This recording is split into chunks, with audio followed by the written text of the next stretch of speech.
Welcome back to the Michigan Business Beat, brought to you on the Michigan Business Network. Chris Holman here, coming to you from our studios at the Capital Region International Airport. As a matter of fact, we're going to run down to actually Southfield right now.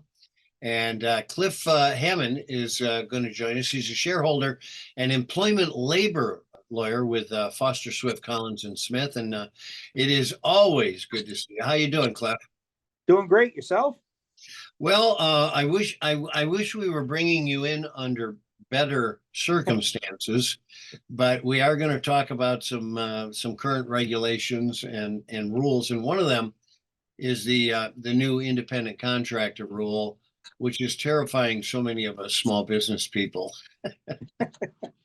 I know you're involved in this quite a bit. Can you give us a little rundown of what the new rule is? Sure. Yeah. The good news is the law hasn't changed. The rules on how we interpret it have. And so what has happened is there's a new rule that just tells us when you're determining whether you're going to make somebody an employee or a contractor, we want you to take a look at a lot of different factors to find out whether you're doing it right.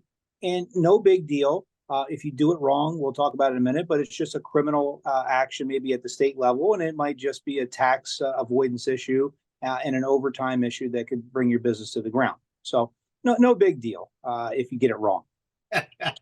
That's exactly right. And none of these regulations ever are, until they happen. Right.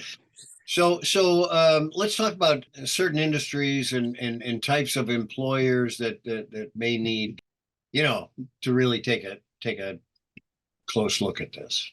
Yeah, from a 30,000-foot view, everybody needs to take a look and find out whether if they're using contractors, are they the right kind of contractors or not? If you are in industries that say you're in something like an Uber situation, that's what this is going after. But it's also coming at contractors in the construction industry, potentially truck drivers in the trucking industry, people that use contractors to do the type of business that they do. Because the main change right now is they're looking at all the factors to find out what you're like.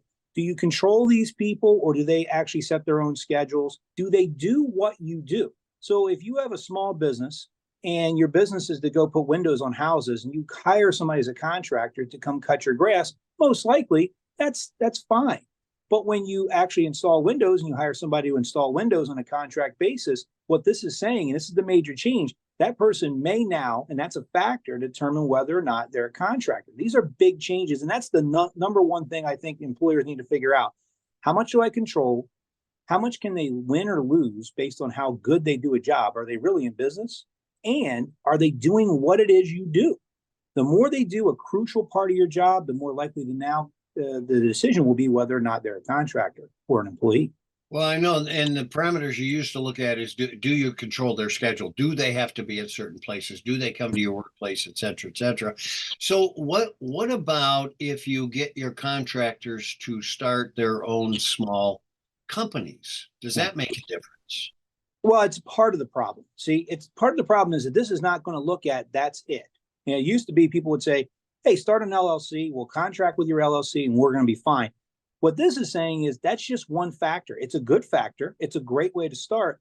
But the other factors are, how much do you actually dictate what they do? How much of a business is this? Do they rely solely on you, or is most of their money coming from you? That's another major factor. And again, at the end of the day, are they doing something that's critical to your business? That's new. You add all those together, you can come on the wrong side of this. Oof. Okay, so what happens? What are the ramifications if you misqualify some of these people? Well, there's a couple things that happen. First of all, if you worked a person a lot, if they were supposed to be an employee, you will have to pay them for overtime, minimum wage, those things.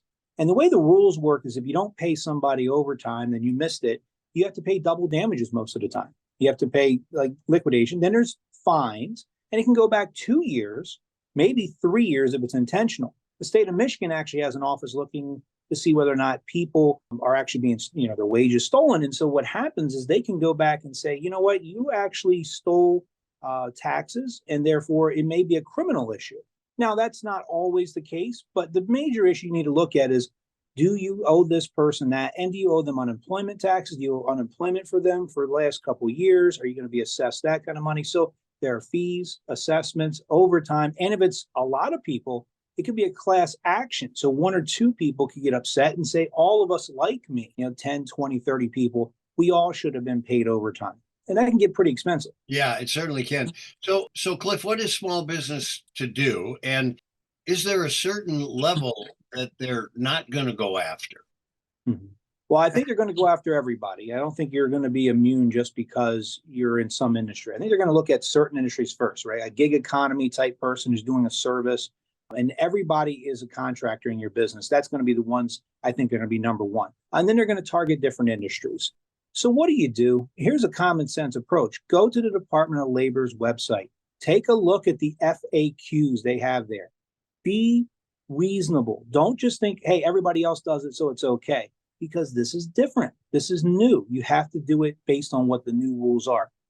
Be honest, be objectionable, and see whether or not you think that your employees might be, or your contractors might be employees. And if you have a question, you got to reach out and get some professional advice, because the question is going to be, hey, I might have been doing this wrong the whole time. How do I solve this problem? And there isn't one size fits all answers for everybody. You have to make sure you do it the right way, because there are consequences for doing it the wrong way. Well, Cliff Hammond Shareholder, employment labor lawyer with Foster Swift, Collins and Smith, with offices all over the country. Thanks for keeping us up at night. You're welcome. Thanks for having me. We'll have you back on to keep us abreast of how this is going. You're watching the Michigan Business Beat on the Michigan Business Network. I'm Chris Holman.